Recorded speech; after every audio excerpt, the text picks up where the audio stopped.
Hrvatska elektroprivreda je vrlo ponosna što je ostvarila sve izazove koji su bili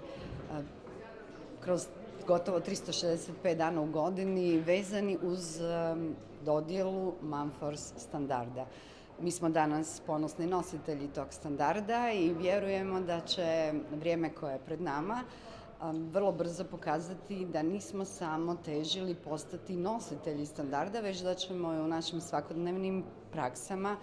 kako upravljanja ljudskim potencijalima, tako i uopće u poslovnoj i organizacijskoj klimi tvrtke koja ima dugogodišnju, dakle više od 100 godina poslovnu tradiciju,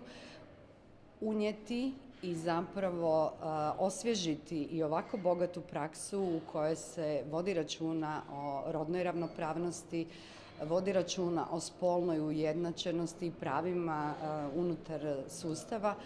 Ovim standardom i onim svime što ćemo temeljem njega nastaviti raditi, mislim da ćemo učiniti našu tvrtku još boljom i još ponosnijom u našoj poslovnoj zajednici.